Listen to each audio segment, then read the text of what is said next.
Ayami Kojima is best known for her art in the Castlevania series. She's a self-taught artist with a truly unique style that sets her apart. The question is, what makes her work so compelling? Is it the surreal gothic style? The full-blown illustrations? The long curly hair? Or the Bishonen man? What is a man? When we delve into her art, personally, it's her mixed media painted aesthetic that stands out. A technique she developed on her own.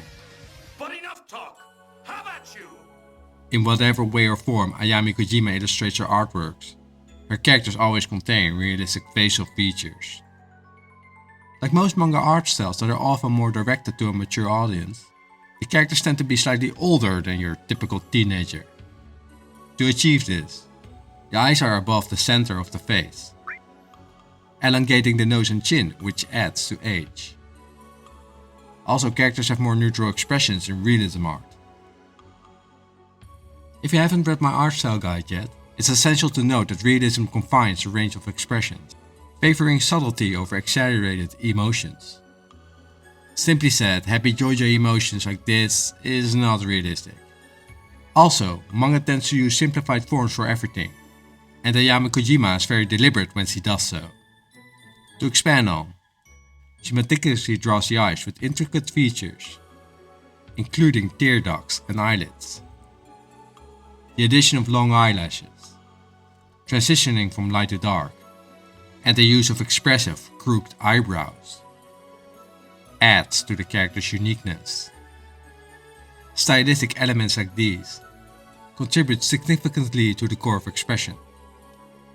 For instance, compare Dracula versus Alucard. His eyebrows are thick and crooked, while that of his son are sharp and thin. Professionals tend to utilize these tropes to differentiate their characters even more. Additionally, Kojima infuses the eyes with an elusive illumination, resonating with Shakespeare's sentiment that the eyes are the windows to the soul. When we break it down, however, the skin around the eyes appears darker compared to the rest of the face. Furthermore, she employs shadows on the eye white, also known as sclera. This enhances the liveliness of lighter toned irises. You can also see how important this effect is when she draws live. And to give it slight context, her time was limited, so she didn't have much time for details at all. Okay, when we zoom out, she uses high contrast in her artworks. This interplay between dark and light tones contribute to the overall realism of her art pieces. And thus it might come to no surprise that she is very familiar with ink techniques we see in mangas and light novels. In this case, she emphasizes the focal point of characters by using clean line art, all to move your eyes towards the parts she finds most important. If we glance at her sketches and concept art, we can clearly see the features that add to her realistic manga character art, such as the thick lips, long and defined noses, soft chins, and detailed hair. The accumulation of these facial features defines her signature character art style. Indeed, despite her style being manga, portrait art fundamentals consistently reappear in her work. Anyways, in one of her interviews, she mentioned her love for watercolor and her extensive exploration of learning traditional media through trial and error. Her journey began as a freelance light novel artist, honing her skills in concept art and full-blown illustrations using classical ink and color. However, her unique trait lies in her mixed media painting technique. She starts with a rough sketch, using crayon sticks and pastels. Then she adds shadows with India ink. To create depth and texture, she often molds paste using a palette knife, giving her art a three-dimensional perspective. Base colors are applied using diluted acrylics. Finger smudging is employed to create glows. And finally, metallic paint highlights and a gloss polymer finish complete her artwork. Getting a gist of her technique allows us to appreciate how Kojima uses color to add mass to her characters. Objects like clothes, hair and forms gain depth through clever manipulation of shadows, achieved by mixing cooler and warmer hues in shadows and highlights. In simple terms, adding mass makes the piece more realistic, which is a perfect fit for her character designs. Most of her paintings include backgrounds that leave much to the imagination. This is because the focus is the character, blurring the surrounding. However, it is important to note that your focal point switches depending on the amount of detail used. Here, let me explain it in an example because Ayami Kojima is a master in this. The character is the focal point, however, not everything is as detailed, despite that the background does have some detailed elements within. She creates this effect by mainly using two dominant colors. When mixed with other media, shifting hues and tones across the painting. By doing so, our eyes will first focus on the part that stands out. Subsequently, they will screen for the multiple layers she stacked around it.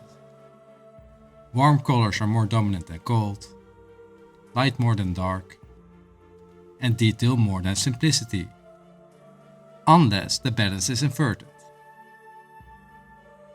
It doesn't matter much which of her artwork we throw in, her deliberate description of the balance, less is more, creates a piece that can be observed at one glance or be discovered with a stare.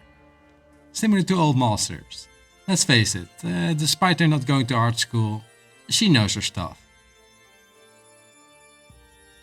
But just for a quick reminder, as she is a light novel artist, in this case she breaks the big shapes, while she uses angled and curved lines to keep the focal point in check. Overall, her full-blown artworks convey strong emotions and scenes that evoke a narrative element. And while the context totally depends on the projects, in her personal repertoire she tends to emphasize demonic rituals, religious undertones, and haunting, surreal, sinister concepts. Basically, most of Kojima's style could be called gothic, as she is intrigued by the horror genre and vampires. We can definitely see this in her Santa Lidio Sanga art book, which shows most of her personal works, mainly depicting angelic and demonic figures. And you might not be surprised that she's noted that she prefers drawing male characters over females, leaning towards shonen stories. But despite that nearly all her Bishonen characters are designed with long, curly hair, she still manages to make them distinct. And that's quite a feat considering that art styles tend to confine character features. That said, her choice of settings, the projects she takes on, often revolves around Western fashion, reminiscent to for example the nobles from the Renaissance era. Of course, there are also many examples where she did art about the Old East as well. And I don't know if you're inspired to paint like her, but chances are, when you do, you will find even more details I missed. Because that's the thing. Her style uses a unique way of traditional mediums that seems to mix into what makes her art truly hers. And isn't that what we all want? I'm light novel author J.P. Vugs, and Ayami Kojima stands as a personal inspiration. Similar to many of us, she didn't attend art school. Yet, she masters a realistic manga style to a level that evokes the essence of a classic painting. Her undeniable talent led Konami to recruit her for the Castlevania series, not the other way around.